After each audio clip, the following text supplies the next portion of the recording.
Hey everybody, welcome to another episode of Faith, Fitness, and Fastballs. I have my man Ian Jenkins here. How you doing, man? How you doing today, man? I'm blessed, man. Thanks for having me.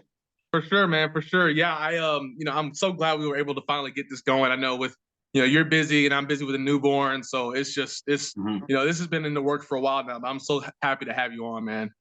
Absolutely.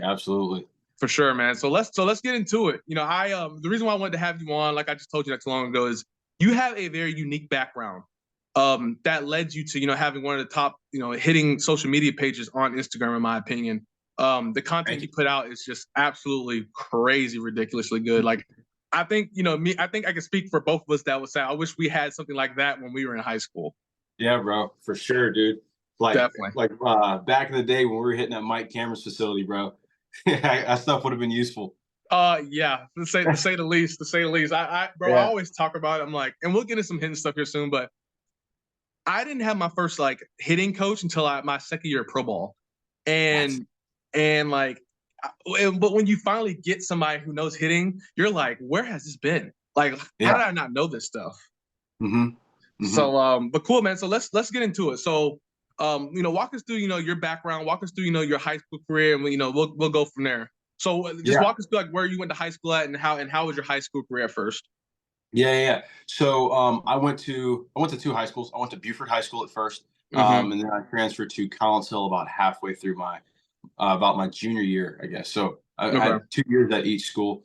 And I started out at Collins, I mean, at Buford, and dude, we had a crazy team, a lot of talent. My freshman year, I didn't get to play because of injury. I broke my foot and I had Mm-hmm. surgery, so I was out the entirety of that year. And I was able to come back my sophomore year, and I played a little like half or 3 quarters of the year. Mm-hmm. And I was a DH at the time. We had a loaded team, bro. Walk us I through that talked about this. team. Walk us through that It, team it, because I remember that team. okay, all right. So we had Joey Bart catching. We had Brandon Marsh, and he was in right field at the Yep. time. Then we had a kid named Nick Wilhite, who's committed to Georgia Tech, who's in center field. Mm-hmm. And then in left field was a kid named Caleb Tucker. He was going to big time JUCO at the time. Mm-hmm. And then at first base, who do we have at first base? Oh man, who do we have at first base? I don't know. Oh, first base, we had Justin Glover. Justin Okay. Glover was a pitcher at he went to the University of Georgia to pitch, but he was the Okay. best hitter on our team that year. He Wow. raked, dude. He almost hit 500. Like he out hit Woo. me, Joey, Brandon, all of us. He out hit all of us, bro. But went crazy. And then at shortstop, we had another Georgia Tech commit. And then we had at third base, we had another Georgia Tech commit. And then I would say we had 5 arms get drafted, 4 or 5 arms get drafted. So, Um, so how many D1 guys on that team did you have? I would 12, I think, Woo. 12 Power Five guys. That's that. Well, so let's rewind. So not 12 college guys, 12 Yeah. Power Five guys. 12 Power Five guys. Yeah. I It mean, was insane, man. It was insane. that is Um, crazy. yeah. So like I knew that I wasn't going to catch in front of Joey Bart. Like I Right. knew that that was the case. But when I got there, you couldn't tell me that. Like For I was like, I sure. don't care who he is, I'm going to compete. And I ended up my ability to compete was limited. It's not like I was going to get the starting spot over him, but it was Yeah. limited from due to some knee issues I was having. So I just DH'd, and it fit much easier that way. Because Joey was outright a better catcher. Like I said, I was never going to play over him. But dude, being on that team, playing, being facing like those guys in scrimmages, you learn a lot, especially being so young, and you just get injected into an atmosphere like that where, For hey, sure. these guys, a lot of these guys are going to play pro ball, and a few of them are in the big leagues. You know what I mean? Like Yeah. these guys are legit. So I think it definitely shortened my learning curve because my first scrimmage in high school, I'm facing Jake Higginbotham. He's 92, 93, right? You don't see that. You Uh, don't. You. I mean, in Georgia you do, but usually you don't see that in high school. You no, don't.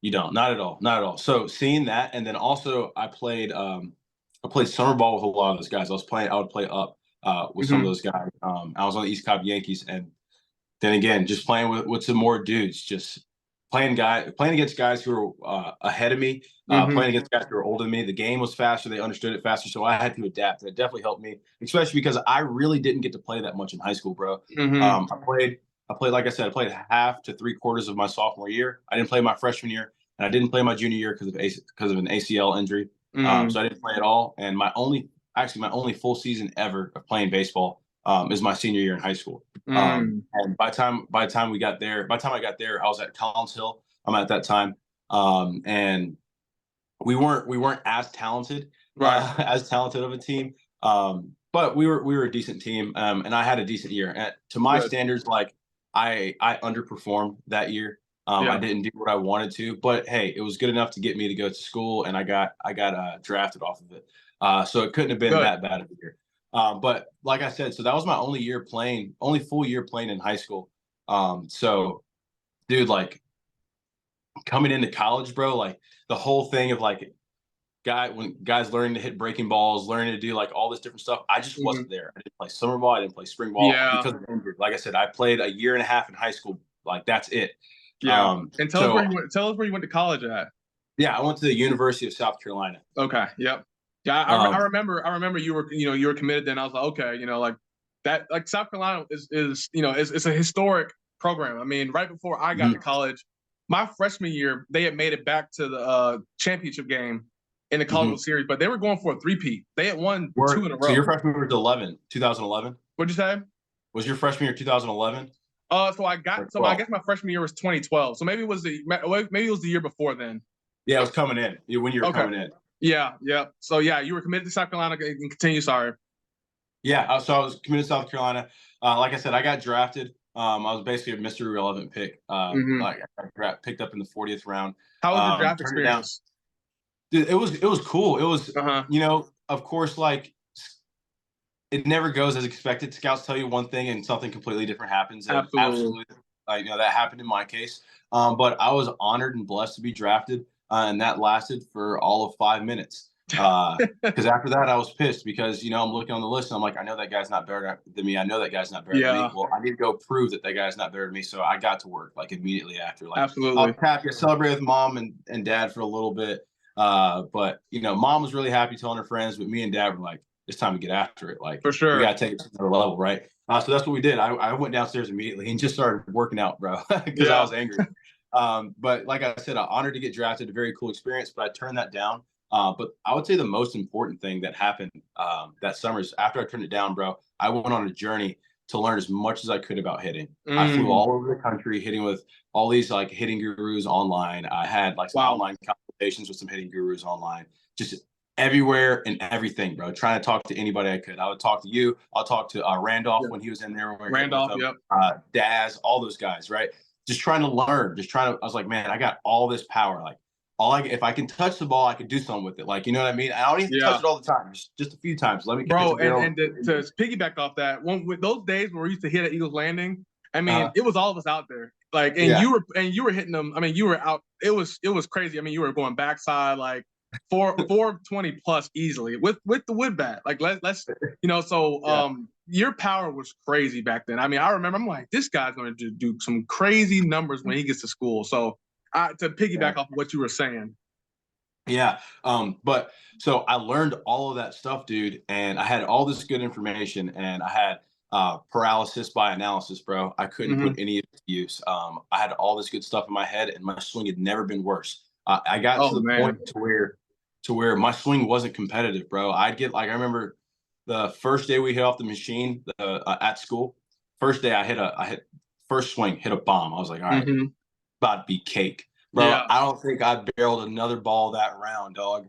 I don't think I barreled another ball that round. I got to the point to where my swing wasn't competitive. I would stay Yeah. in the cages for some crazy hours. I'd stay in the cages from like 7 p.m. to 7 a.m. Yeah. swinging, swinging, looking at video because we had an indoor facility at Yep. South Carolina. And yeah, bro, I just wasn't good. I swung myself into oblivion. I literally could not compete. My swing was not competitive. I had a huge lead Yeah. in my swing, no adjustability, barrel accuracy was terrible. But yeah, that's kind of that. Um, and then I spent 2 years at South Carolina, Hmm. where, like I said, I was doing a bunch of different things. My swing was changing every day. I hit a Yeah. buck 88. I had the highest end zone swing and miss percentage Wow. at the time, and I was like, I got to do something about this. Yeah. I decided to go JUCO, and best decision I've ever made, bro. Best Wow. decision I've ever made. It gave me an opportunity to fail and it not count. Like Hmm. at South Carolina, the experience was expensive, and like what I mean by that is like I just couldn't, like, even in scrimmages, you just couldn't go up there and try and figure some things out and like Oh fail yeah. doing it. It counts against you. It's a mark against you, right? Yeah. Whereas in JUCO ball, I'm the Power Five commit coming in. They're going to give me every opportunity in the world to Fact. fail. And I'd never been that guy. You know what I mean? Yeah. In that position, just unlimited chances to fail. Yeah. And that alone made me such a better player because I got to figure some things out. I got to try some things out. I got to figure out, why I was bad at things. I got to figure out what I was good at, what I was bad at. And I think at the beginning of that season, I wasn't doing hot. My first season at Dade, I was hitting like 240. Okay. Call up my dad. I was like, all right, I'm ready to listen. Like, I Mm. need a hit. I don't Yeah. care what it is. I'll throw away every belief that I had before, everything I've read online. I'll throw it away. I don't care. Just I need to touch the baseball. I need to put Yeah. it in play. Right. He's like, all right, you ready to listen? I was like, yes. So we spent about an hour and a half on the phone and we made some crazy adjustments, dude. Mm. I choked up about 1.5 inches off the bat. I put a Okay. space in between my hands, kind of like a split grip. Mm. And I did the Gary Sheffield like this. And I would Okay. try and tomahawk the ball on top of the plate, bro. And because I had a big loop, big uppercut in my Yeah. swing. Okay. So I tried to literally hit the ball on top of the plate. And I tell you what, I've never hit better in my entire life. My next Wow. 26 ABs, I caught 23 barrels. I think I struck out once. And I'm like, that's like, I'm a big swing and miss guy. I'm not a contact guy. And me doing Yeah. that, I was like, okay, like this is different. And I hit a few bombs in that span. I brought my average up to 376. I got scouts coming back to my games again. Yeah. I'm getting talked about a little bit. Then my last game, like, because I was to the point where I was getting the barrel to the ball a lot, but I couldn't quite get the ball in the air with backspin. My last game, I figured it out. I Okay. was hitting line drives all over the place, but they were low liners. My last game, I figured it out. I went 2 for 3. My only out was a backside line drive, and I hit 2 home runs. Ooh. I was like, all right, it's game on. Like I'm about to take over. Right. I'm about to take over the baseball world. And that was my last game playing because COVID hit, bro. Oh my gosh. Yeah.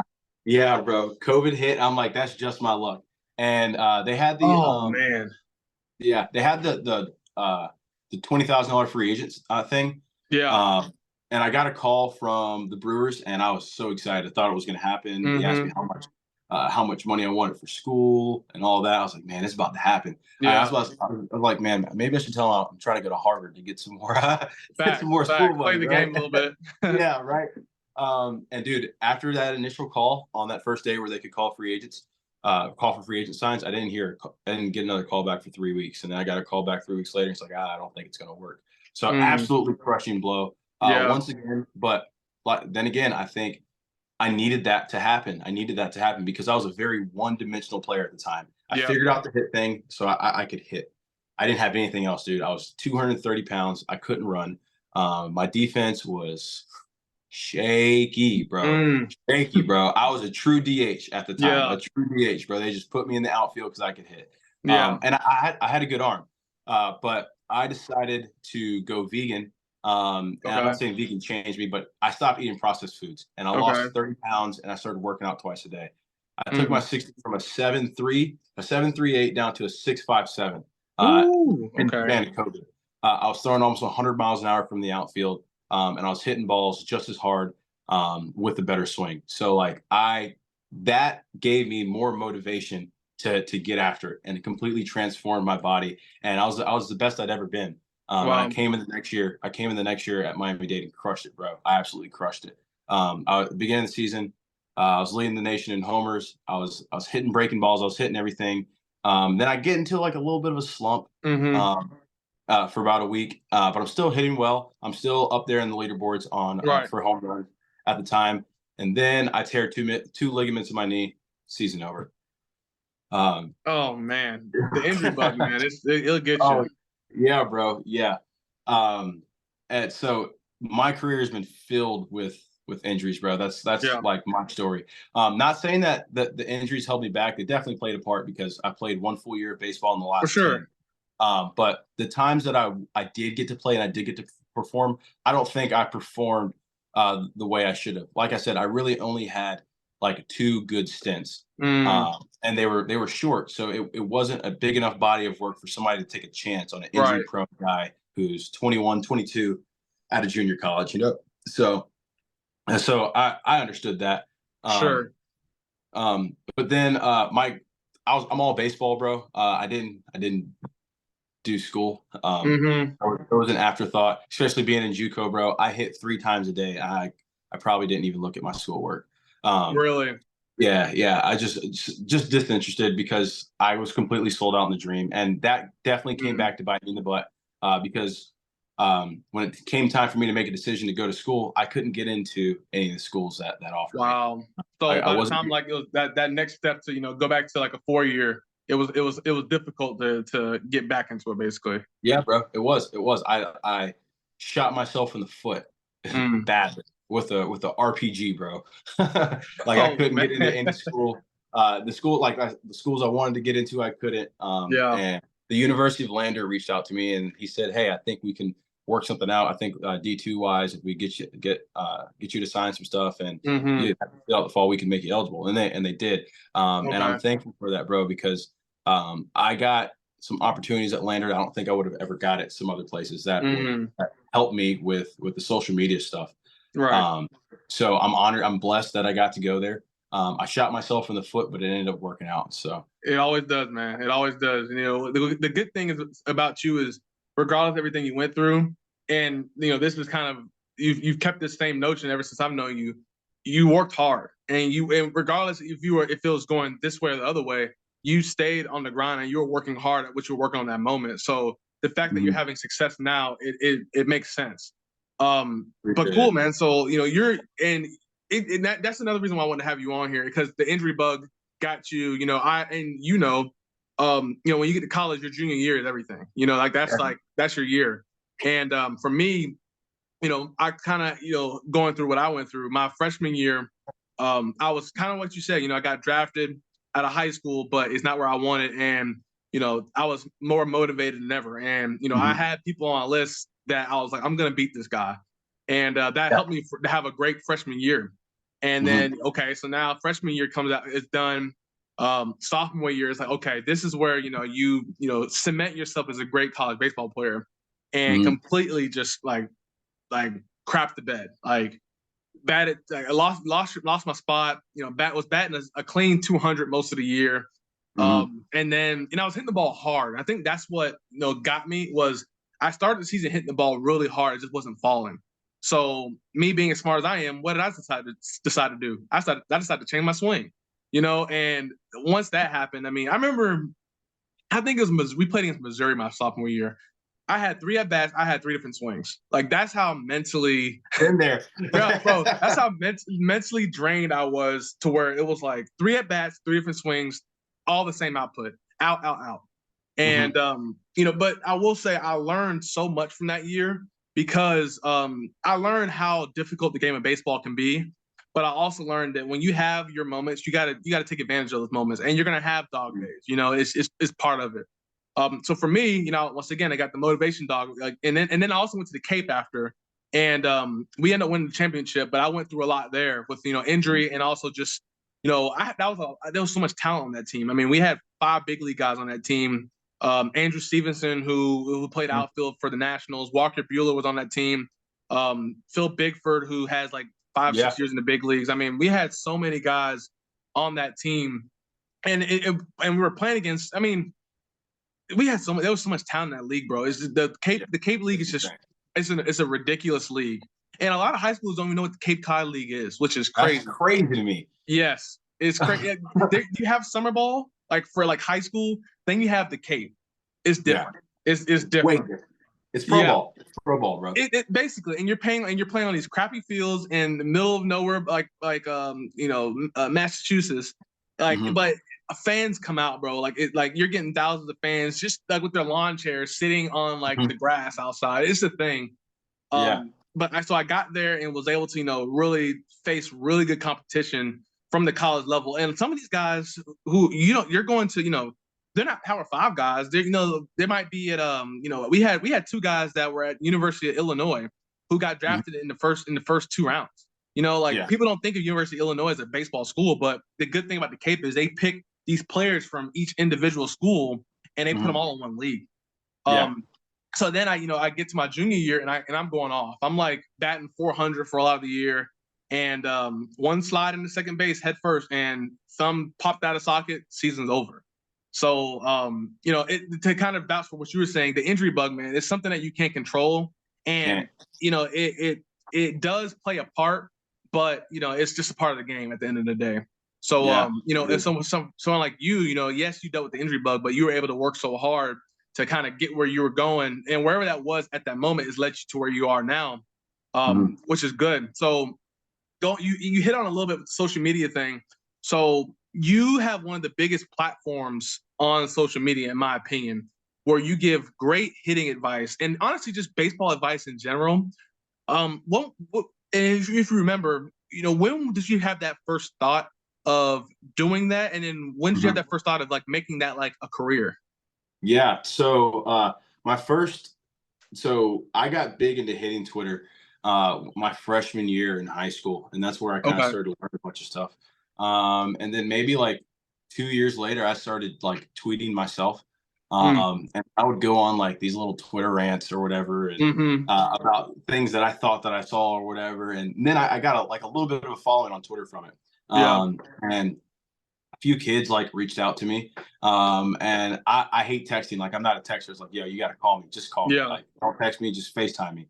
And for the next year, I worked with this kid through FaceTime. Like, this was back in 2017.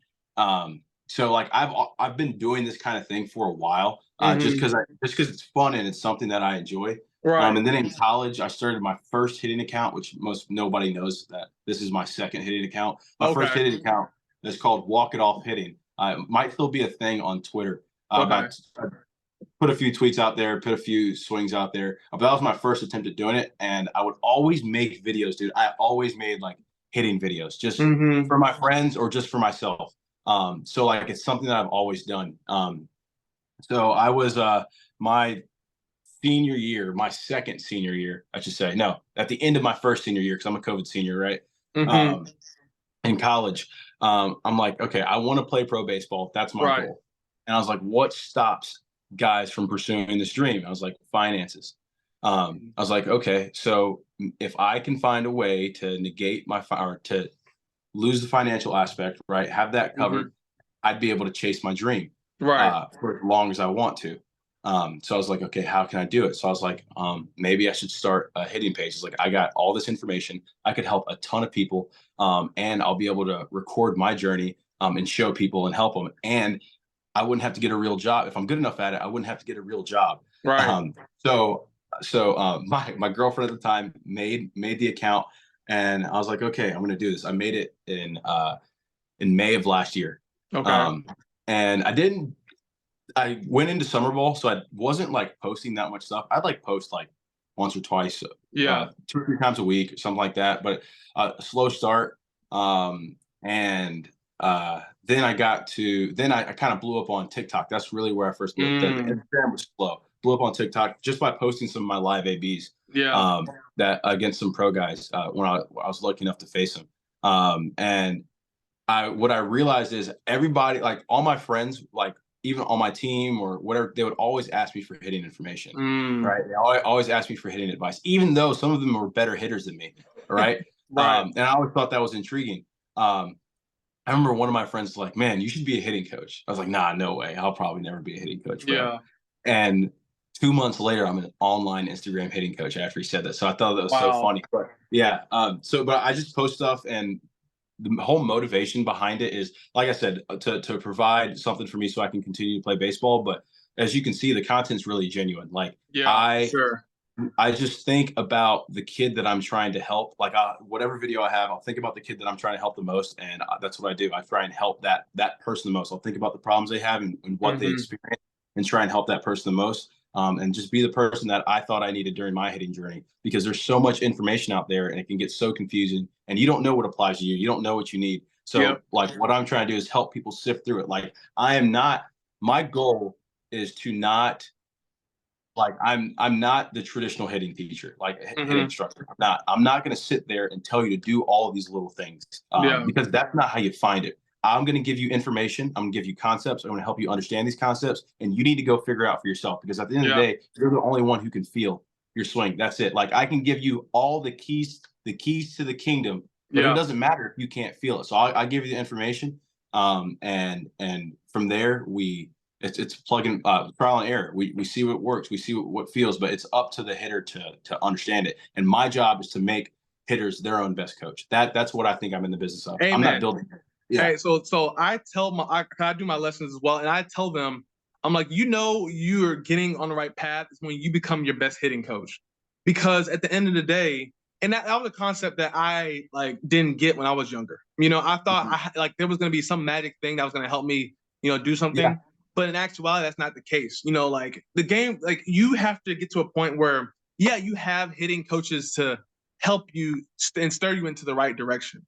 But at the end of the day, you have to know, okay, in this at bat, what am I trying to do right here? You're up there at the end of the day. You're up there, against the pitcher. You got to hit. So yeah, you have the tools that a hitting coach like yourself gives them to where now if they're doing something wrong, they can do these things to help them be more efficient. And that's why I tell all my guys, I'm like, look, man, like my job isn't to just completely change your swing unless it's that bad, and a lot of times it's not that bad. My job is to make you be more efficient from point A to B. If everybody was supposed to do the same thing, then we would all hit the exact same. That's not the case. And there would be no hitting coaches, and me and you would be in the big leagues, bro. Exactly. The profession of hitting coaches will be out the window. So whether you have your hands high, your hands low, or whatever you need to do, there's so many. Tony Gwynn hit different than Barry Bonds. You know what I'm saying? But they're both, like, in my opinion, those are my favorite hitters of all time, Barry Bonds and Tony Gwynn. So it's like, what are they doing different but also what are they doing the same? So as a hitting coach, it's our jobs to be like, hey, like you have your swing. What can I give you to where it's a plug and play to where, okay, it's working for this moment? Because some people, they have the same swing their whole life. But as time goes, if Mike tries to make adjustments, then we got to make adjustments also. Yep. Bryce Harper does not have the same swing now that he did when he came into the league. Not at all. No, not at all. Now, does he have the same like mentality? Maybe. Is he the same player? Maybe. Now, he's obviously been in the league for 10 years, but your swing is going to adapt and evolve over time because baseball's hard. Hitting around baseball that's coming in at 90, 95 miles an hour with arm side run and sink and cutting, it's difficult. With the wooden bat, with 8 players on that side of the ball, it's difficult. You know what I'm saying? So it's really good to see somebody like you, doing, what you're doing. So with that being said, you train a lot of guys, you train a lot of these people. Where do you see, like high school, like players now in 2023 compared to like when we were playing back however long ago? Like, what do you see like the differences or maybe the same? Because now we're in like the social media era, it's a lot going on. So what is your take on something like that? Yeah. So I think that we're in the business, a lot of hitting coaches, we try and like make kids look like big leaguers. Where if you look at it, like I compare kids to big leaguers all the time, but not for the sake of trying to make them look like a big leaguer, just showing them some inefficiencies in their swing. Yeah. And you have to understand, like, you can't find 2 big leaguers with the same swing. So why are you trying to make this kid have the same swing as a big leaguer? Right. And a lot of kids like are way, way too nitpicky because their barrel path or their tilt or whatever it is isn't just like Aaron Judge's or isn't just like so and so. It's like, bro, you aren't them. Like, like, okay, there's like somebody, Craig Wallenbrock told me this a few weeks ago, and I was like, that's it. He said, principles are few, but methods are many. There's a few principles that we all must abide by, and there's not many of them, but there's many methods to get those things done. And what kids have to understand is nobody's swing was made from one hitting coach, and nobody's swing is just like one thing that they think about. Your swing is a compilation of everything that you've ever learned and thought and things that have worked for you in the past. So like one hitting coach has not made it for that one person. That's not what I believe. I believe that hitting coach was just there to put the last pieces of the puzzle together. That's what I think. Agree. Because dude, how many, like throughout the years, even though you didn't have a hitting coach, how many different influences did you have on your swing? A lot. A ton. And when you were at your best, it was really simple, but I bet it was still some stuff in the background that you took from other people, right? For sure. So that's what kids have to realize. It's it's not cut and dry. It's not just one thing. It's not like people. I didn't wanted to refrain from saying this, but I'm going to say it. If I can look at your swing and I know who you hit with, that's a problem.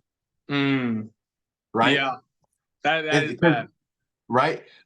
So like then that's a lot of hitting coaches these days, and it's because that as hitting coaches, we're so quick to fix things that we don't take enough time to listen. Like in order to help a player, this is what you do. You shut up and you watch him. You know why? Because the player will tell you everything that they need to tell you. He tells you what he needs. He tells you what he's not good at. He tells you what he's bad at. You know what I mean? All you have to do is sit there and listen and work according to his problems, not some standard that you've set up for yourself. Like, oh, you have to achieve this much barrel depth and you have to be this much on this leg, or you have to scissor, yada. No, it's none of that. He's going to tell me what he needs. I'm going to listen to it, and we're going to go based off of that. So that's where I kind of think the whole atmosphere of training is today. I agree, man. And I think another thing is, and kind of what you were saying is, as a hitting coach, the last thing you want to do is, and if you're a kid and you see a coach like this, run. And it's where it's like a hitting coach that's trying to put like their stamp on you. Yes. And then once you see somebody that's trying to do that, you usually get to that, what you were saying, where it's all the same cookie cutter thing. Maybe they have one guy that made it, and it's like, oh, I'm just going to do this every single time. When in actuality, it does not work. It does not work like that at all. You know, everybody's different, man. You know, whether and that's in any sport, honestly. You know, whether it's shooting a basketball or throwing a football or, you know, pitching, hitting in general. You know, everybody has kooky, wacky swings, and it works for some people. You know, like some people have not the best mechanics, but and you've seen them, like the 5 o'clock hitters, man. Beautiful mechanics. I was one of them. I was one of them at one time. Hey, I was in the same boat. I'm not gonna put myself in there, but at 5 o'clock I was doing my thing. But you know, the 5 o'clock hitter, man, where you know BP comes around and impresses all the scouts. You know, 10 swings, 9 home runs, and then you know 7:30 comes around and it's like a whole completely different player. Yeah, where the home runs at? Exactly. Against, you know, a pitching that's like, hey, this is where you need to be doing that. That's how you make your money as a, you know, I tell guys this. I'm like, nobody's coming to watch, you know, you face, you know, Joe Schmo. What are you going to do? What are you going to do against this just Georgia commit or against this Georgia Tech commit? Because you got to think about when you get to college, everybody in college was a state champion or was an All-American or was a Gatorade Player of the Year or got drafted. Everybody was doing that, especially, you know, in the Power 5. You know, you went to South Carolina, I went to Tennessee. Our shortstop won 3 state championships and was a part of 4. Like, and he was like Knoxville All-American. I mean, so and then Kristen Stewart, who I had on not too long ago, who's one of my good friends. He I think you know Chris. I think you know the name. Yeah, we work out with the same guy. I'm actually about to go work out with him after this podcast. Perfect. Yeah, I mean, that was my competition in college. He broke the record for home runs in Georgia. You know what I'm saying? So it's like everybody has something. You know, like I had my career in high school. You had your career in high school. But when you get to college, bro, it's gone. You know, because I done seen the best, right? Yeah, and that's how you want it. Because I've seen a lot of guys who were, you know, PG $10 Americans that didn't make it out of fall, and then I saw a lot of guys who were walk-ons who, you know, took each year to develop. And they made it to the big leagues, you know, like and it's just about the work ethic, but also the good thing about college is this is why I tell everybody, like, unless you're a first or second rounder, or maybe like, you know, unless the money's life-changing, really invest on what college you want to go to and use that because and this is my opinion, but I learned so much about myself and about the game playing at the University of Tennessee. I mean, for one, we're facing crazy arms every single day, but also, I mean, the game speeds up, and you have to find a way to slow it down. And college is a good way for that to, you know, over progression of however many years. So I mean, unless it's life-changing money and you have the opportunity, then I would suggest, you know, college. And then I'm pro college anyway, so you know, that's just kind of my thing. Everybody's different, but. But okay, so I know last thing I wanted to ask you. So what would you say to yourself when you were 16, 17? What advice would you give yourself when you were 16 or 17? My advice is very, very like particular to me. I Mm-hmm. wouldn't necessarily say it's for everybody, and and you're gonna see why. I had to shut up and listen to my dad sooner. Mm. Because for me, my dad was the engineer of my swing, and he understood my body better than anybody else. So like I believe that I had close to a big league swing at 9 and 10 years old, and I veered away Mm-hmm. from it. And that's actually the swing that I work every day to get back towards. Mm. Whenever like I'm having success, I was doing the things I did when I was younger. Yeah. But so I would shut up and listen to my dad, put my pride aside. For a lot of kids, that's not quite the case. You probably shouldn't listen to dad. But what I will say is this: um, if you have your parent or guardian who's ever seen you play the longest, they're never telling you anything to put you in a worse position, right? Yeah. And when they do say, "Hey, something's going wrong," what you have to understand it as this person has seen you move more than anybody else. They know when you're going good. They know when you're going bad. They Right. might not be exactly right about the problem, but they are right that something is not right. So you need to Right. take that to Something is heart. definitely wrong. Yes. And so you need to take that to heart and figure out what it is. It might not be exactly what he's saying. He might be talking about a symptom of the problem, but Yeah. it's there. It's obvious. It can be seen. The only person you can't see it is you, because Mm. hitters swing blind at the end of the day. That's what I call it. I Yeah. never hit blind because I video myself all the time, so Mm. I don't hit blind. But I shut up and listen to dad. And the last thing I have to say on that is, wisdom is wasted wisdom is wasted on the old. Youth is wasted on the young. The first young person to shut up and listen is going to be a world beater. Mm. I love that. I love Mhm. that, man. I love that. That's great. I think that's great advice for not even just younger generation, but for anybody. Yeah. Sometimes it's better just to be quiet and listen and know that, hey, you can, even if they're not completely correct, you can take something from Yes. this Yes. person. And honestly, at the end of the day, be coachable. That's that's Mhm. that's the main thing, because we're all prideful in a certain way, especially baseball players. Mhm. It's just a thing, Baseball players are prideful people, and the second you can take that pride away and be a little bit more coachable, the better off you'll be in the long run, man. Yeah. I completely agree with that. I made my biggest leaps and bounds from uh, literally making a conscious decision. Being so, like, let's say, like my dad would say something, and as soon as dad starts talking, it pisses me off. Right? Sometimes, like, Mm, this dude again, telling me what to do. But I I would shut up, and I was like, all right, Ian, like if you hate listening to it, it's probably because it's going to help you. Like if you yeah. hate it, it's probably going to help you. And I listened. This happened a few weeks ago, literally. And dude, we figured some stuff out about my swing. Been trying to figure out for a long time, just by me Mm, shutting up and trying it. Right.